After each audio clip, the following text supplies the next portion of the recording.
ನಡೆದಿರೋದು. ಅವರು ನೋಡಿ ತನಿಖೆ ಸ್ವರೂಪ.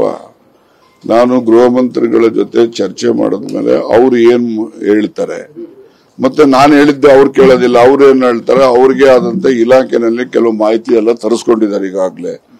ಮತ್ತೆ ಅವರು ಮುಖ್ಯಮಂತ್ರಿಗಳ ಜೊತೆನಲ್ಲಿ ಈ ನಾನು ಕೊಟ್ಟಿರ್ತಕ್ಕಂಥ ದೂರು ಅರ್ಜಿ ತಗೊಂಡು ಅವ್ರ ಹತ್ರ ಚರ್ಚೆ ಮಾಡಿ ಅಂತಿಮವಾಗಿ ಅವರು ಒಬ್ಬರನ್ನ ಏನು SIT ಮಾಡ್ತಾರೋ ಅಥವಾ DGP ADGP ಲೆವೆಲ್ ಅಧಿಕಾರಿಯಿಂದ ತನಿಖೆ ಮಾಡಿಸ್ತಾರೋ ಅದು ಗೃಹ ಮಂತ್ರಿಗಳಿಗೆ ಮತ್ತು ಮುಖ್ಯಮಂತ್ರಿಗಳಿಗೆ ಸೇರಿದಂತ ವಿಷಯ. ಅದು ಅವನೇನ್ ಕೊಡ್ತಾನೆ ಗೊತ್ತಿಲ್ಲ.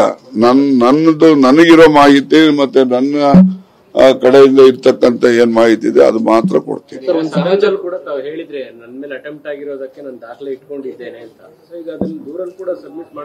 ದಾಖಲೆಗಳು ಅಂದ್ರೆ ಏನ್ ದಾಖಲೆ ಇಟ್ಕೋಬಹುದಾಗಿದೆ ಹೇಳಿ?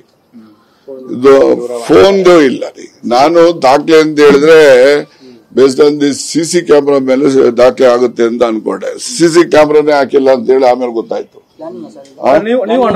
ಪ್ಲಾನಿಂಗ್ ಎಲ್ಲ ಯಾಕೆ ಮನೆಗೂ ಹಾಕಿಲ್ವಂತ. ಈಗ ಅನುಮಾನ ಬಂದಾಗ ನೀವೇನು ವಿಡಿಯೋ ಗಿಡಿಯೋ ಏನು ಮಾಡಿಲ್ವಾ ಸರ್? ಎಲ್ಲರೂ ನಮ್ಮ ಮನೆ ಹತ್ರ ನಿಮ್ಗೆ ಗೊತ್ತಿರೋಂಗೆ ಬೆಳಿಗ್ಗೆ ಹೊತ್ತು 100 ಜನ ಇರ್ತಾರೆ. ಅವ್ರ ಮುಖ ನೋಡಿ ಮಾತಾಡ್ಸೋದೇ ಕಷ್ಟ. ಹಂಗಿರುವಾಗ ವಿಡಿಯೋ ಮಾಡೋದು ಅದೇನಾಗ್ತದೆ, ಯಾವುದೇ ಈ ತರ ಕುತಂತ್ರ ಮಾಡ್ಬೇಕಾದ್ರೆ ಮೊದ್ಲೇ ಪ್ಲಾನ್ ಇಟ್ಕೋಬೇಕು.